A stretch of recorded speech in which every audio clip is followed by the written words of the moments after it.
માણસ પોતાના માટે ત્યારે જ વિચારે છે જ્યારે એનો મોબાઈલ ચાર્જિંગમાં હોય. હવે ધીમે ધીમે બાયુના પગના દુખાવા ઘટતા જશે, કારણ કે નવરાત્રી આવે છે. ઇતિહાસ ગવા છે મિત્રો, વિડીયો કોલમાં માણસ હંમેશા એનું જ મોઢું જોતો હોય કે હું કેવો લાગુ છું. ઘરે આવેલા મહેમાનને જયારે ચાનું પૂછીને ત્યારે એમ કે હા અડધા કપ જેટલી મૂકો ને, પછી પાછી ડબલ પી જાય એમ કહીને કે ચા તો હારી બની છે. જયારે પણ હું મચ્છર મારું છું ને ત્યારે મરેલું મચ્છર ટેબલ ઉપર રાખી દઉં છું, એટલે બીજા મચ્છર જોઈને સમજી જાય કે હું કેટલો ખતરનાક છું. સગાવાલા ભલે તમારા ખબર અંતર ન પૂછે, પણ તમારા સ્ટેટસ ઉપર એની પૂરી નજર હોય છે. ગુસ્સો આવો ને એ તો મરદની નિશાની છે સાહેબ, પણ એ ગુસ્સાને પી જાવો એ પતિ હોવાની નિશાની છે. પેલા મને અંધારાથી બહુ બીક લાગતી, પછી એક વખત વીજળીનું મોટું બિલ આવ્યું, હવે મને અજવાળાથી બીક લાગે છે. પૈસા ન હોવાને લીધે ભણતર છોડનારા તો ઘણાય જોયા, પણ પૈસા ન હોવાને લીધે દારૂ ને ગુટખા ને સિગરેટ છોડતા કોઈ નથી જોયા. આપણે જયારે ચીગમ ખાય ને ત્યારે પેટ એવું વિચારતું હોય છે કે આ મોઢું એવું શું ચાયવા રાખે છે કે જે નીચે જ નથી આવતું. કન્યા વિદાય વખતે કન્યાને બહુ રોતી જોઈ અને એક ડોશીમાં કન્યાને કે બેટા તારે આજનો દિવસ જ રોવાનું છે, બાકીના બધા દિવસોમાં તો આ તને જે લઈ જાય છે ને ઈ જ રોશે. ટ્રાફિકના રેડ સિગ્નલમાં માણસ ઉભો રહે કે નો રહે, પણ બિલાડી આડી ઉતરે ને એટલે જરૂર ઉભો રહેશે. એક દિવસ શેર સ્ટેટસ મૂક્યું હતું, કીધું બધાય પૂછશે કે શું થયું, ત્યાં તો બધાનો રિપ્લાય આવ્યો કે મને મોકલ મને મોકલ. આ દુનિયા બહુ દુખી છે સાહેબ. એક દિવસ શેર સ્ટેટસ મૂક્યું હતું, કીધું બધાય પૂછશે કે શું થયું, ત્યાં તો બધાનો રિપ્લાય આવ્યો કે મને મોકલ મને મોકલ. આ દુનિયા બહુ દુખી છે સાહેબ. એક માણસ 10 અલગ અલગ પ્રકારના અવાજ કાઢી શકતો હતો, પછી એક દિવસ એના લગ્ન થઈ ગયા, હવે એનો અવાજ ભૂલી ગયો છે. મિત્રો હું જ્યોતિષ નથી, પણ એટલું તો જરૂર કહી શકું કે અત્યારે તમારી 4 આંગળી મોબાઈલની નીચે છે. એક ભાઈ પાર્લરની બહાર એના ઘરવાળીની રાહ જોઈને ઉભા હતા, ત્યાં તો એક બેન આવી અને એની પાછળ બાઇકમાં બેસી ગયા કે હાલો ઘરે લઈ લ્યો. ઓલા ભાઈ કે હું ઘરે લઈ લ્યો, હું મારી ઘરવાળીની રાહ જોઈને ઉભો છું. ઓલા બેન કે હું જ તમારી ઘરવાળી છું, ટ્રાન્સફોર્મ થઈને આવી છું. એક દુકાન ઉપર લખ્યું હતું કે લગ્નની તમામ વસ્તુઓ મળશે. એક જણો જઈને ત્યાં કે એક હારી વહુ આપો ને. અરે ઓલા ભાઈ કે લગ્નની વિધિની તમામ વસ્તુઓ મળશે ભાઈ. પાણીપુરી એક એવી વસ્તુ છે કે જેમાં માણસ પોતે જ પૈસા દે છે અને પોતે જ પાછો કટોરો લઈને ઉભો રહે છે. મિત્રો તમને એ જાણીને ઘણું આશ્ચર્ય થશે કે મારો જન્મ તો બાળપણમાં જ થઈ ગયો હતો. આજના જમાનામાં ખાલી પગે લાગવું એને જ સન્માન ન કહેવાય, પણ કોક આવે તો મોબાઈલ સાઈડમાં મૂકી દેવો એ એક પ્રકારનું સન્માન જ છે. તમને ખબર છે આપણે ત્યાં ખોવાયેલી વસ્તુ કેવી રીતે ગોતવામાં આવે છે કે ઉઠ ઉભો થા તારી નીચે પડી છે. આજકાલના છોકરાઓને શું ખબર પડે કે સ્ટ્રગલ કોને કહેવાય. અમારે તો મોબાઈલમાં એસ ટાઈપ કરવો હોય ને તો એ સાતડાનું બટન 4 વખત દબાવવું પડતું. માણસોને મેસેજ કરીને તો રિપ્લાય નો આપે, પણ ડિલીટ કરી નાખીને તો પાછા પૂછે કે શું ડિલીટ કર્યું. હમણાં એક બસની પાછળ લખ્યું હતું કે આપનું વાહન 80 ફૂટ દૂર રાખો. હવે 50 ફૂટનો તો માન રોડ હોય, તમે કેતા હોય તો ખેતરમાં જવા દે. અત્યારે એટલા બધા ખાડા નો તારવવા કે સામેવાળાને ભટકાઈ જાય, કારણ કે દવાખાના આડા આવે એના કરતા રસ્તામાં ખાડા આવે એ સારું. પંચાયત એક એવી વસ્તુ છે કે જેમાં પગાર નથી મળતો અને ઇજ્જતય નથી મળતી, તોય લોકો વફાદારીથી કરે. અમુક લોકો છોકરીઓને જોઈ અને એટલી સ્પીડમાં ગાડી હલાવે કે જાણે છોકરી એને ઊભી રાખી અને કહેવાની હોય કે તમારી સ્પીડ જોઈ હું તો તમારા પ્રેમમાં પાગલ થઈ ગઈ. આવા ચોમાસાના બાપા એક નદી કાંઠે બેઠા હતા. તે 4-5 જણા આવીને એને રેસ્ક્યુ કરીને ઉપાડીને લઈ ગયા. હાચી તો પછી ખબર પડી કે જય બાપા બોલ્યા કે મારું ડબલું તો ન્યા રહી ગયું છે. હવે તો માથું દુખતું હોય ને તોય ઘરવાળીને કેતા બીક લાગે, કારણ કે એ વાંક તો મોબાઈલ નો જ કાઢશે. સાચા પ્રેમી પંખીડા તો મોબાઈલ ને એનું ચાર્જર છે સાહેબ. એક દિવસ એના મૈડા વગર નો હાલે. એક દુકાનની બહાર બોર્ડ માર્યું હતું કે અહીંયા કોઈએ કાંઈ પૂછવું નહીં. તો એક અડવિત્રો ત્યાં જઈને પૂછી આવ્યો, કાંઈ બધા શું પૂછતા હતા? આપણે સલાહ આપ્યા પછી હંમેશા એવું કહી છે કે આગળ તમારી મરજી, એટલે કાલ સવારે સલાહ ખોટી પડે તો આપણે વાંકવા ન આવી. ભવિષ્યમાં પત્નીઓ પતિ સાથે એવી રીતે લડશે કે મારું નસીબ ખરાબ હતું કે તમારી ફ્રેન્ડ રિક્વેસ્ટ એક્સેપ્ટ કરી. જો સમયસર ઘરે પહોંચો તો ખાવાનું ગરમ અને ઘરવાળી ઠંડી મળે, અને જો મોડા ઘરે પહોંચો તો ઘરવાળી ગરમ અને ખાવાનું ઠંડુ મળે. જ્યારે ઇન્સ્ટાગ્રામ નવું આવ્યું ને તો લોકો સગાવાલાને ગોતી ગોતીને એડ કરતા હતા. હવે એને ગોતી ગોતીને અનફોલો કરે છે. બહેનો માટે એક ઉપયોગી ટિપ્સ: સાવરણીને પાણીમાં પલાળી અને કચરો કાઢો તો કચરા અને પોતું બે એક સાથે થઈ જાય. જિંદગીમાં 3 ભૂલ ક્યારેય ન કરતા. એક તો તમારી મરજીથી લગન, બીજું ઘરવાળાની મરજીથી લગન, અને ત્રીજું ભૂલથી પણ લગન. કઈક તો આ બીડી પીવા વાળાએ લોહી પીધા છે. ગમે કઈક કઈ તો કે અગ્નિ હાથમાં છે, ખોટું નહીં બોલું. પતિ કે લગ્નમાં 7 ફેરા ફરતી વખતે તે મને વચન આપ્યું હતું કે તમે કેશો એમ કરીશ. તો પત્ની કે પણ ઈ તો બધાય વચ્ચે માથાકૂટ ન થાય ને, એટલે મેં ખોટે ખોટે હા પાડી હતી. મનપસંદ પતિ મેળવવા અવનવા વ્રત અને એમાંય વળી હારું હારું ખાવાનું, પણ મનપસંદ પત્ની મેળવવા યુપીએસસી, જીપીએસસી, નેટ, સ્લેટ, આ તો ના ઇન્સાફી છે યાર.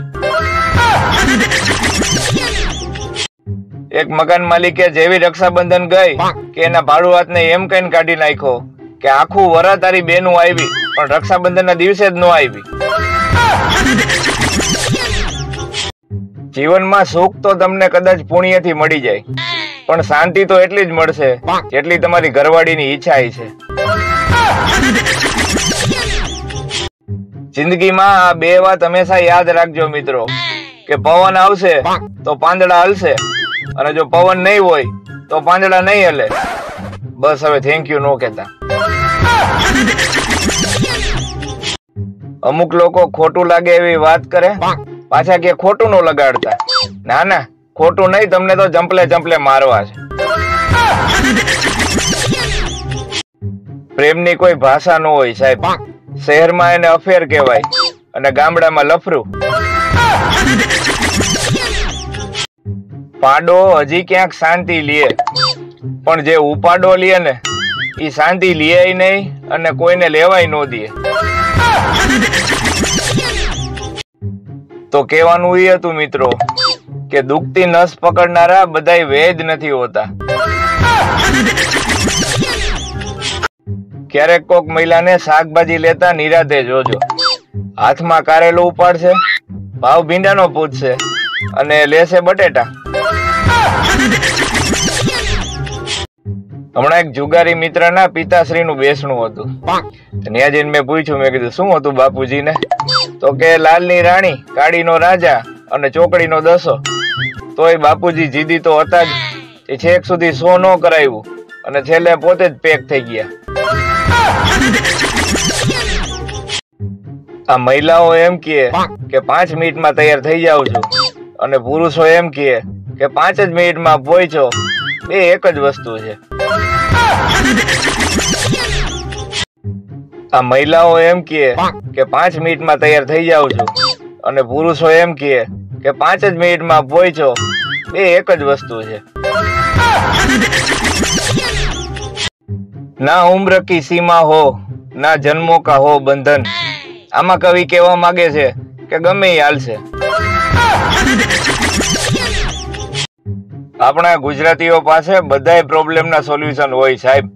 બસ ખાલી પ્રોબ્લેમ બીજાના હોવા જોઈએ. પત્ની એના પતિને પૂછ્યું કે હું તમને કેવી લાગુ છું? બોલો કે સારી. કે એમ નહીં, કેટલીક સારી? બોલો કે એટલી બધી સારી લાગે કે મન થાય છે કે હજી તારે જેવી 2 લઈ આવું. કોલેજ કરતી છોકરીઓને મુશ્કેલી એ છે કે એને વાંચવામાં ધ્યાન દેવું કે એના મમ્મીનો જમાઈ મેસેજ કરે છે એમાં.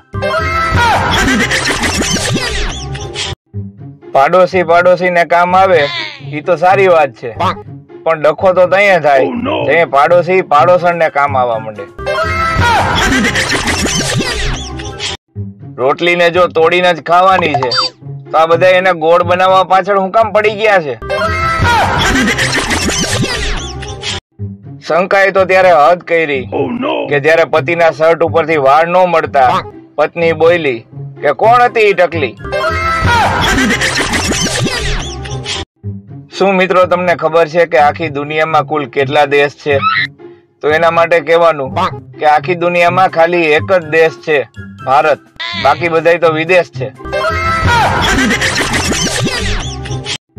પતિ નવરો બેઠો તો ને તો પત્ની આગળ સારો પતિ થવા હાટું થઈને કાળી કડાઈને ઘઈ સાફ કરી. ત્યાં તો એની પત્ની ઉલરી. ઈ કે અક્કલ છે કે નહીં? આ નોનસ્ટિક કડાઈ હતી. એક ભાઈ માથાના દુખાવાની દવા લેવા મેડિકલમાં ગયો. મેડિકલ વાળા કે અમે પ્રિસ્ક્રિપ્શન વગર એ કોઈ દવા નથી આપતા. ત્યાં તો ઓલાએ મેરેજ સર્ટિફિકેટ કાઢીને બતાવ્યું. પછી તો મેડિકલ વાળો અને ઈ ભાઈ બે બથું ભરીને રોયા અને દવા ઈ કે ફ્રીમાં લઈ જાવ. લાઈન મારવાની 3 રીતો: પેન્સિલથી, પેનથી અને માર્કરથી. પોઝિટિવ વિચારો થોડુંક, ઘણાય મારા જેવા શરીફાઈ હોય. પતિનો હાથ રાખડીથી ભરેલો જોઈ અને પત્ની કે આ શું? પતિ કે તું હજી શેરીમાં બોલ, તમારા ભાઈ. દર્દી ડોક્ટર ને કે સાહેબ તમે દવા લખી આપી, એ કઈ રીતે લેવાની? સાહેબ કે રોકડેથી. જિંદગીના 18 વર્ષ અક્ષર સુધારવા હાટું કાઢી નાખ્યા અને હવે બધું કામ કીબોર્ડ ઉપર થાય છે. આપણે ગુજરાતમાં મમ્મી પપ્પા ક્યારેય છોકરાઓને ઉઠાડી અને ગુડ મોર્નિંગ નથી બોલતા. બસ ખાલી પંખા બંધ કરી દે. એક બેન એની પાડોશી બેન ને કે તારા વાસણ તો બહુ ચમકે છે, શું વાપરસ? બોલી કે પતિ.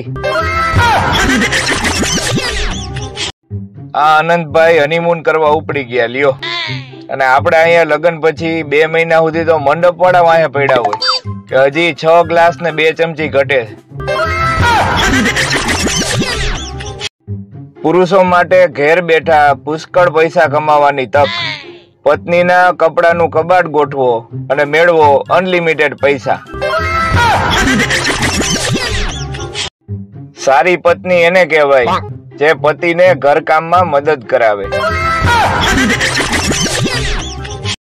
કોરા હતા અમે વરસતા વરસાદમાં, પણ તમે હરક પદુડા થઈ અને છત્રી શું આપી કે અમે પલળી ગયા.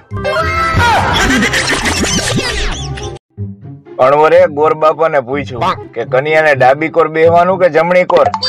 ગોરબાપા કે અત્યારે ગમે એની કોર બેહાડો, લગ્ન પછી માથે જ બેહવાની. વાદળામાંય પુરુષ જાતિનું અપમાન. રૂપાળી હોય તો વાદળી અને કાળા ડિબાંગ હોય તો વાદળા, વરસે તો વાદળડી અને ક્યાંક ફાયટા હોય તો વાદળા. એક ભાઈ એના મિત્રને ફોન કર્યો. એ કેમ એલા ફોન નથી ઉપાડતો? તો ઓલો ધીરેકથી જવાબ દીધો. એ કે લેક્ચરમાં છું, થોડી વાર પછી ફોન કરું. તો ઓલો કે ક્યાં લેક્ચરમાં છો અને શું વિષય છે? કે ઘરે જ છું અને હું જ વિષય છું. શું મિત્રો તમારે માથાના વાળ કાળા ભમ્મર રાખવા છે તો આટલું જરૂર કરો. દરરોજ 1 કલાક વોકિંગ, 20 મિનિટ શીર્ષાસન, દરરોજ લીલા પાંદડાવાળા શાકભાજી અને અત્યંત જરૂરી મહિનામાં 1 વખત હેર ડાય જરૂર કરો. અમુક લોકોને અડધી રાત્રે ટોયલેટ જવામાં બીક લાગતી હોય અને પાછા સ્ટેટસમાં લખે આઈ એમ ધ કિંગ. હવે ઘર ભેગું થાને. આપણા ઘરની સ્ત્રી 5 ચિંતાયું લઈને બેઠી હોય. એક તો આપણા ઘરની, 2 આજુબાજુ વાળાના ઘરની અને 2 સિરિયલ વાળાના ઘરની. હવાનું ઝોકું આવે એમ તું 27 નહીં મને, હું હૃદયમાં એક વાવાઝોડું સમાવીને બેઠો છું. પ્રસ્તુત પંક્તિમાં કવિને ગેસની તકલીફ હોય એવું લાગે છે. એક ભાઈ બસની કપલ ટિકિટ લેવા ગયા. તો ઓલા બસ વાળાએ ના પડી કે બસ ફૂલ છે ભાઈ, તમારે પતિ પત્ની અલગ અલગ જ બેહવું જોઈએ. તો ઓલો કે કાંઈ વાંધો નહીં. તો એના વધારાના કેટલા આપવાના? મારો ફર્સ્ટ લવ મારા મમ્મી અને મારો સેકન્ડ લવ મારા ટેણિયાની મમ્મી. જીવનમાં આ 2 વસ્તુ આ 2 વ્યક્તિઓની જ સારી લાગે. એક તો રોટલી માના હાથની અને છૂટું ચપ્પલ પત્નીના હાથનું. આપણે ત્યાં કેવું છે કે જે માણસો કૂતરા બિલાડા પાડે ને એને પ્રાણી પ્રેમી કહેવાય. બાકી તો વર્ષોથી ગામડામાં ગાય ભેંસ ઘેટા બકરા પાડે છે તો ઈ પાછા પ્રાણી પ્રેમી નહીં. એક એવો જોક્સ હું તમને કહું ને તો તમે ન્યા બઠ્ઠા પડી જાવ. એટલે તો કેવો નથી, વળી લાગી જાય તો.